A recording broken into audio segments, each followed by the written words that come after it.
make this poinsettia coaster, I'm using washaway stabiliser, 5x7 hoop, my scissors, threads, my fabrics, batting, and I'm adding a piece of cutaway stabiliser as well, so that when the washaway is no more, my stitches are still supported. This is purely optional.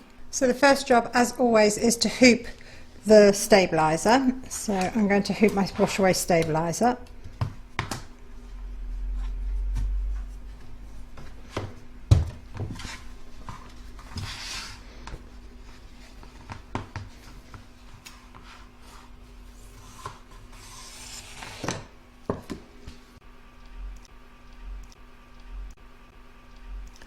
I've loaded my threads and the file into my machine.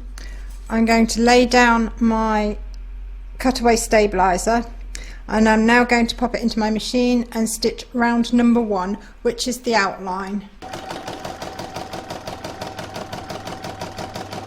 Next I'm going to add my batting and my fabric over the top there. And I'm going to pop that back in my machine and stitch round number 2. But first off, I'm just going to secure it with a little bit of masking tape, painter's tape.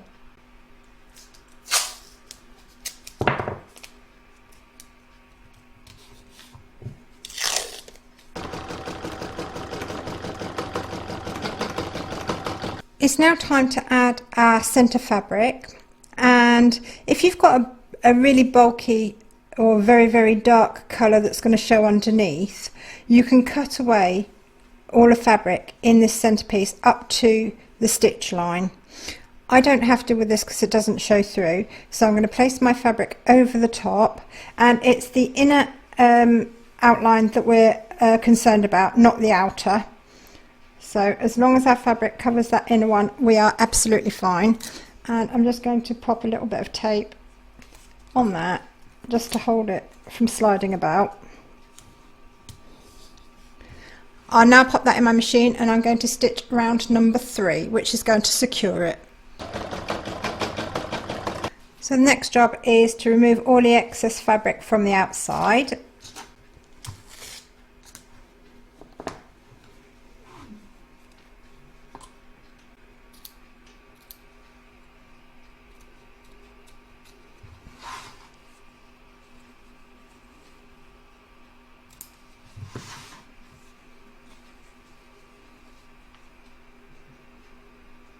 Next I'm going to stitch round number 4, which is going to put a zigzag stitching all around the raw edges of the light fabric.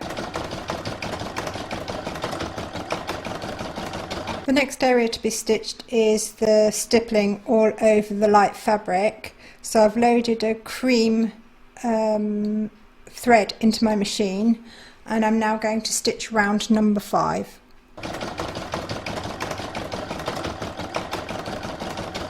I just want to show you the stippling stitch there. Next I'm going to be stitching all the satin stitching that goes all around the edge here and the details in the leaf. I've changed my thread back to red for this, and I'm now going to stitch round number 6.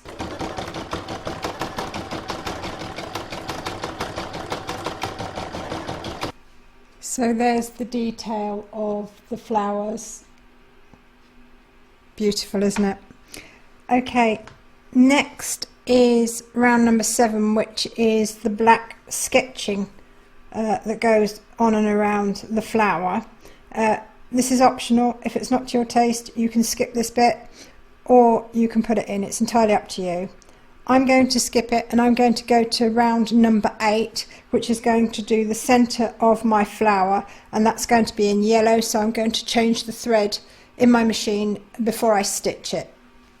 I'm going to show you how I skip through the colours on my machine. Now I've got a Brother Innovus 750E. Your machine might be a little bit different, so you'd have to refer to your user manual, but I'm hoping that most machines are going to be more or less the same. So I've got this panel, and it says colour check. Then I've got the middle icon, I'm not quite sure what that's supposed to represent, and adjust. I'm going to click push on adjust. Then I've got colour check, a needle with a plus and a minus, and a layout. So I'm going to press the middle one, which is the needle plus minus, and that brings me to these 4 icons, and it gives me 4 options. The cotton reels with the plus and minus skip through the colours. The needle with the plus and minus skips through stitches. So I'm going to touch the cotton reel with the plus, and that will take me to colour number 8. Now, just so to make sure that my needle's in the right position to start with, I'm just going to touch once the needle with the plus as well. Now that's positioned my needle to start in the right position for my next colour. So I'm now going to stitch colour number 8, which is the centre of my flower.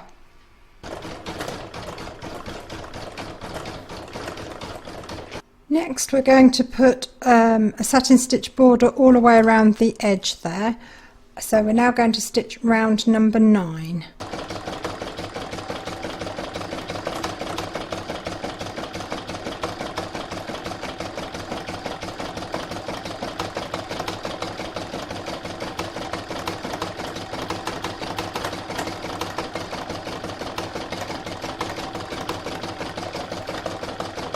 Next is the round of quilting that goes around the edge here. I'm now going to stitch round number 10. Before I go any further, because my batting is really quite thick and lofty and it pushes the sides up, I'm going to just remove it before I add the backing to this. I'm just going to trim away the mane of it.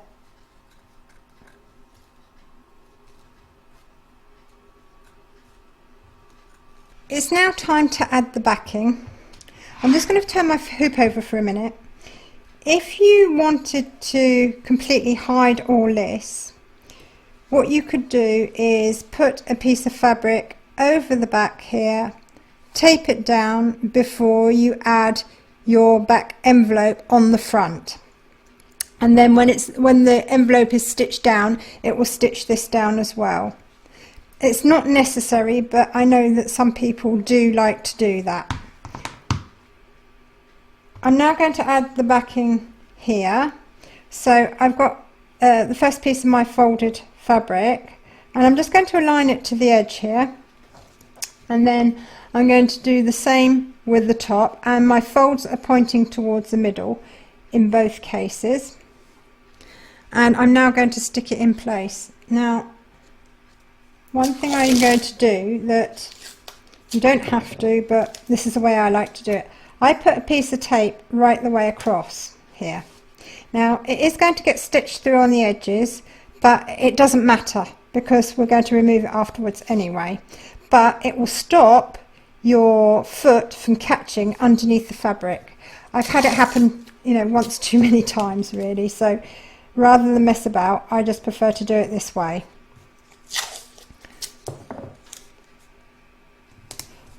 So now I'm going to pop this in my machine, and I'm going to stitch round number 11. So that's all the stitching completed. I'm now going to remove all my tape.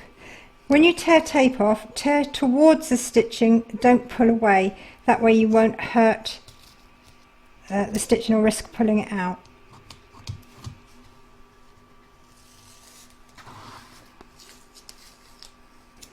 And I can now remove this from my hoop.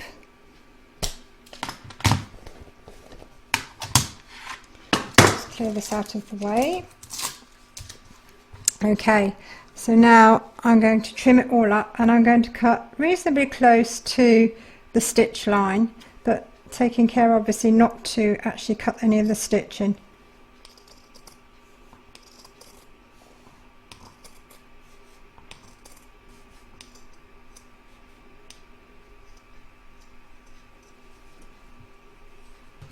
Okay, so that's cut out, and you can, if you want to, chip into the corner here with your scissors just so that the corners lay nice and flat, but take care not to actually cut your stitching.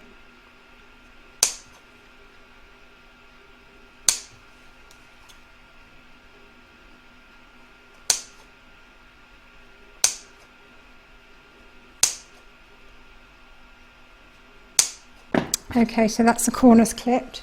I'm now going to turn it out the right way.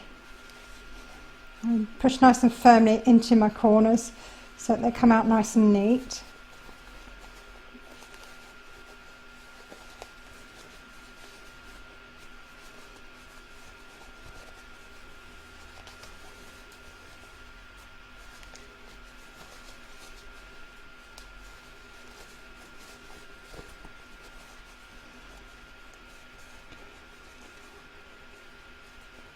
And I just roll them between my fingers so that they sit properly on the seam.